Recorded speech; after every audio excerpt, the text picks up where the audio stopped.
Hi everyone and welcome back to my channel, and today I've got my entry in Momma's Records 200 subscribers contest. Russ, who runs the channel, started it around the same time as mine, and I've always enjoyed his eclectic mix of records that he shows, and I also appreciate the fact that he comments on quite a few of my videos as well. In the competition involves 4 questions, the first of which is name a record with a perfect B-side or side 2, and I've chosen, after much deliberation, the Flaming Groovies and Shake Some Action. Just do a close-up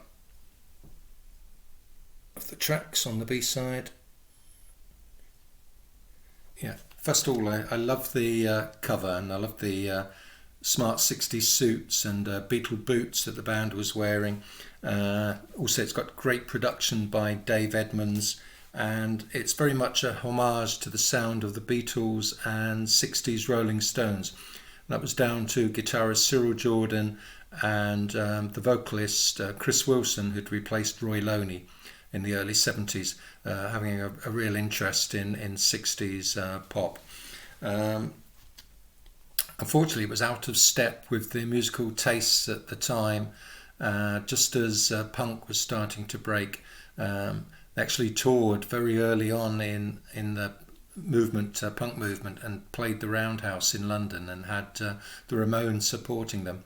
And all the publicity went to the Ramones rather than the Flaming Groovies.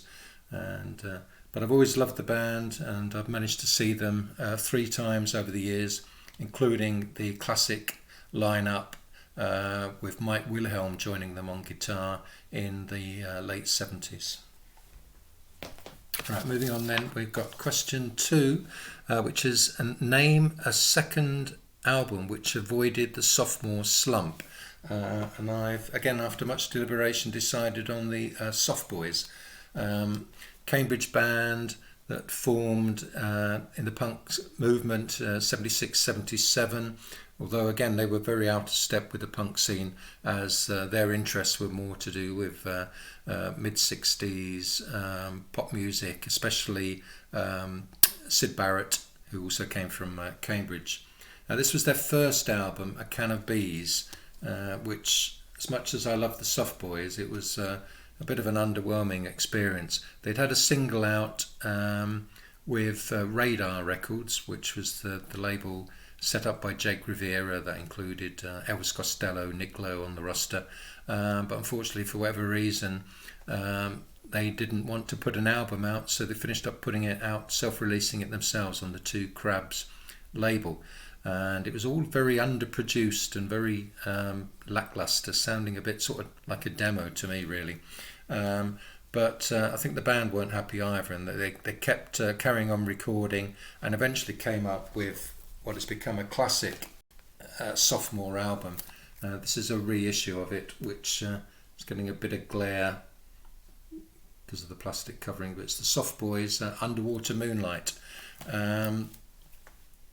It's got stronger songs. For example, the first 2 songs on the album are brilliant opening. I Want to Destroy You, Kingdom of Love, some other great tracks, The Queen of Eyes, Underwater Moonlight, Old Pervert, Insanely Jealous. It's a fantastic album, full of chiming guitars, beautiful harmonies as well, very quirky Robin Hitchcock lyrics, and they were a big influence with this album on the emerging Paisley Underground scene in America, and R.E.M. especially have always raved about the Soft Boys.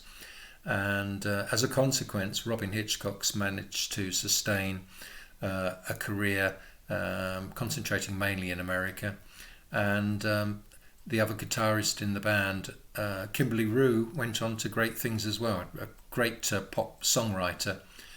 He wrote Going Down to Liverpool, which was covered by the Bangles, had a massive chart hit with Walking on Sunshine, and he even wrote a successful Eurovision Song Contest entry, Love Shine a Light by Katrina and the Waves as well.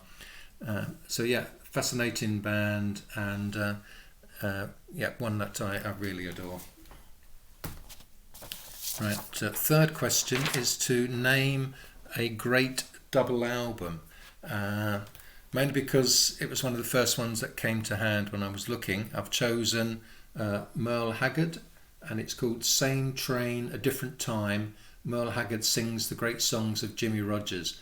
This came out in 1969, and it's got a fantastic, iconic cover recreating Jimmy Rogers' look. Nice gatefold sleeve as well. There's the back of the album as well. I picked this up at a car boot sale many years ago, in the golden age of car boot sales, so possibly even in the 1980s, I think. And it's in lovely condition, and it's an album that I've always liked. It's got tasteful arrangements by Merle Haggard and his backing band The Strangers, and also between tracks there's narration by Merle Haggard telling the story of Jimmy Rogers, who died tragically young.